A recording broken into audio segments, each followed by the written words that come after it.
ሰራዊት ፍቅሬ 11 ሚሊዮን ብር የሚያወጣ ሌክጀሪ መኪና ፊንቴክ ኢንቨስትመንት እኔንም አጭበርብሮኛል አለ በአፉ። ካሶንጎ የሚባል እንስሳ አለ፣ ከርከሮ።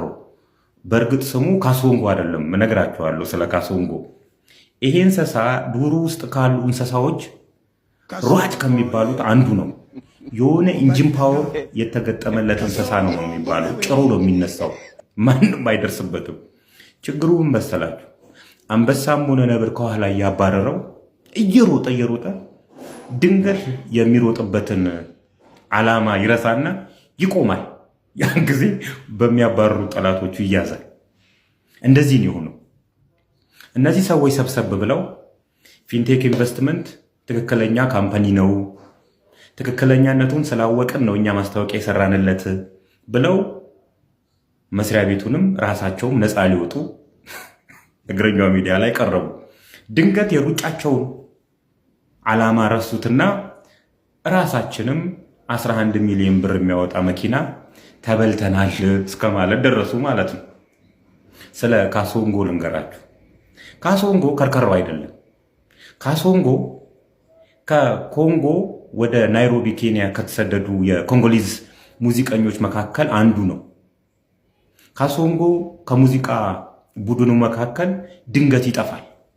ሲጠፋ እነዚህ የሙዚቃ አባላት ሊፈልጉት ይነሳሉ። ላይክ ሼር ማድረጉን እንዳትረሱ። ይፈልጉት ይነሱና እሱን ሳይሆን ሚስቱን ያገኟታል። ከነሱ ግሩፕ ከጠፋ በኋላ አግብቶ ወልዷል። ነገር ግን እዛም ከሚስቱ ጋር እያለ እንደገና ጠፍቷል። ሚስቱም የት እንዳለ አታውቀው። ይፈልጉታል፣ ያጡታል። አንድ ሐሳብ ይመጣላቸዋል። ለምን በሙዚቃ አንፈልገውም? ካሶንጎ ዬ ውንበሪ ነጋ፣ ካሶንጎ ሚስትህ ናፍቃሃለች፣ ልጆችህ እየጠበቁህ ነው፣ የት ነው ያለኸው እንደማለት ነው። ከዚህ ሙዚቃ ከወጣ በኋላ ካሶንጎን ሳይሆን ካሶንጎ የተቀበረበትን ቦታ አገኙት። ካሶንጎ ሞቶ ነበረ። እኛም እውነት ከሌለች ቢያንስ የተቀበረችበት ቦታን እስከምናገኝ ድረስ እንፈልጋታለን። ፕሮፋይል ላይ ግቡና ዩቲዩብ ቻናሌን ሰብስክራይብ አድርጉ። እንፈልጋት፣ ግድ የላችሁም፣ እንፈልጋት። እነዚህ ግድግዳ ተደግፈው ጀርባቸውን ፎቶ የሚያስነሱት አራት የሀገሬ ልጆች 34 ኪሎ ግራም አሺሽ ወደ ሀገሬ ልታስገቡ ነው በሚል ነው ሳውዲ አረቢያ የያዘቻቸው። እነዚህ ስምንቶቹ ደግሞ በተመሳሳይ 160 ኪሎ ግራም ጫት ወደ ሀገሬ ልታስገቡ ነው ብላ ነው የያዘቻቸው ብለው ነግረውናል። እንግዲህ እነዚህ ልጆች ሳውዲ አረቢያ ለመግባት በህጋዊም ሆነ በህገወጥ መንገድ የተለያዩ ፍዳዎችን አይተዋል። ሀገር ውስጥ የነበረን የመስገብገብ ባህሪ ተከትሎን ሳውዲ አረቢያ ድረስ ይዞኝድ በቃ በአቋራጭ ለመበልጸግ የሚደረጉ ጥረቶች።